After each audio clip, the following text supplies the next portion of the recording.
হঠাৎ করেই এমন একটা খবর আসবে ভাবতেও পারিনি। তো যাই হোক, সব কিছুর জন্য আলহামদুলিল্লাহ। মাঝে মধ্যে এমন খবর পেলে কিন্তু ভালোই লাগে।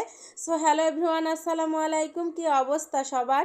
তো অনেক দিন পরেই কিন্তু এই সুখবরটা পেলাম, তো খুবই ভালো লাগছে। আর কি সুখবর, সব কিছু নিয়েই থাকছে আজকের ভিডিও।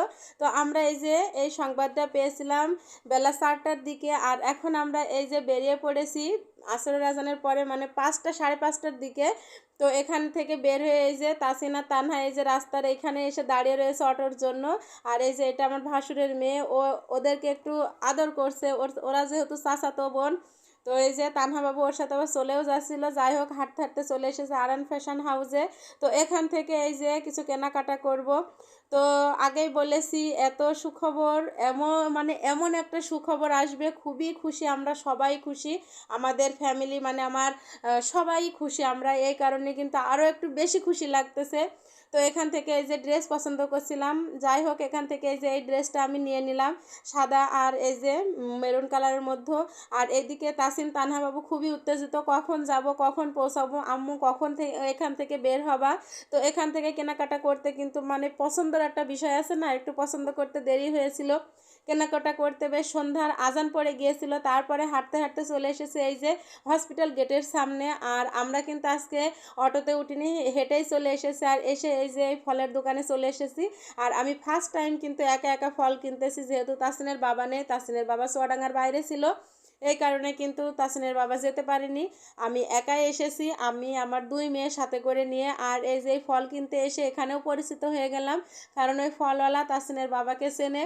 সে তাসিনের বাবা ফল কেনার তেমন একটা আমার অভিজ্ঞতা নেই। তো যাই হোক, ফার্স্ট টাইমও কিন্তু আমি এই ফলের দোকানে এসেছি, এখানেও এই যে এনার সাথে পরিচিত হয়ে গেলাম। তো উনি আমাকে আমাকে না, তাসিনের বাবাকে চেনে, মামা বলে ডাকে। তো আমাকে মামি বলতেছিল, পরিচিত হয়ে ভালোই হলো, মানে সুবিধা হলো আর কি, যেহেতু আমি তো জানি না কেমন ফল কিভাবে বিক্রি করে আর কীরকম ভালো হবে কি না। তো এই কারণে একটু বেশি সুবিধা হলো। তাসিনের বাবা নাকি এখান থেকেই নেয়। আর এই যে আমাদের ফলগুলো দিয়ে দিয়েছে, এবার আমরা টাকা দিয়ে দিলাম। তো ওনার থেকে কিছু টাকা পাবো, উনি দিয়ে দিচ্ছিল। তো এই ফলগুলো নিয়ে এবার আমরা চলে যাব হাঁটতে হাঁটতে, কিছুক্ষণ গেলেই পৌঁছে যাব। আর তাসিন তানহা তো আর সহ্য হচ্ছে না কখন যাব, আর অটোতে উঠবো না, কারণ এক মিনিটের পথ মনে হয়।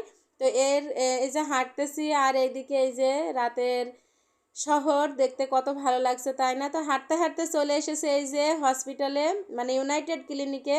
তো আমার মামা তো বোনের কত সুন্দর একটা কিউট বাবু হয়েছে দেখুন, মাশাল্লাহ। তার ছেলে হয়েছে। আর তানহা বাবু তো খুবই এক্সাইটেড, বাবুটা বারবার সে টেনে টেনে কোলে নিবে, সে একটা ভাইয়া নিবে, বারবার ডাকতেছিল ভাইয়া ভাইয়া। আর এদিকে দেখতেছেন দুইটা মেয়ে, এরা কিন্তু 1 মাসের ছোট বড়, আমার মামাতো বোনের মেয়ে এটা পাশেরটা। আর এই যে তানহা বাবুর 1 মাসের বড় আয়াত বাবু। আর এদেরকে দেখে মনে হচ্ছে না এরা আলাদা আলাদা, মনে হচ্ছে যমজ 2 বোন। আর এদিকে এই যে আমার দুলাভাই বসে আছে। তো ওরা খুবই দুষ্টুমি করতেছিল, এত মিশে গিয়েছে, কারণ ওরা কিন্তু এই প্রথম ফার্স্ট টাইম ওরা দুইজন দুজনকে দেখতেছে। তারপরও দেখুন কত সুন্দর খেলা খেলতেছে। আর এই যে আমার মামাতো বোন, আর এটা আমার দুলাভাই। আর এই মেয়ের এই মেয়ে হওয়ার পরে কিন্তু এই ছেলেটা হলো, মাশাল্লাহ বলবেন সবাই। তো যাই হোক, ছোট বাচ্চার পরে আবারও আল্লাহ তালা একটা ছেলে দিয়েছে, সবাই কিন্তু খুশি, এই নিয়ে পরিবারের সবাই খুশি। আর বেশি খুশি তো আমার দুলাভাই, কারণ তার একটা ছেলে সন্তান হয়েছে একটা মেয়ের পরে, এর থেকে আর কি হয়, তাই না বলুন? তো এই যে ওরা কিন্তু খুবই সুন্দর করে এখানে খেলা খেলতেছিল। তারপরে এই যে খেলাধুলা করে একটু গল্প গুজব করে আমরা এখানে বসে সবাই মিলে কিন্তু আজকে অনেকক্ষণ গল্প করেছিলাম, কারণ আমি গিয়েছিলাম সন্ধ্যা 7টার দিকে, তারপরে বাসায় এসেছে কিন্তু রাত 10টা, 10:30টার সময়। এই লং টাইম কিন্তু এতদিন পর সবাই মিলে এই হসপিটালে আড্ডা দিলাম। তারপরে এই যে বেরিয়ে পড়েছি বাসায় যাওয়ার উদ্দেশ্যে, এখন সোজা চলে যাব বাসায়। আর এই যে দেখুন অন্ধকারে হাঁটতেছে, তো হাঁটতে হাঁটতে যাবো। তো আজকের ভিডিওটা এই পর্যন্ত, আল্লাহ হাফেজ সবাইকে।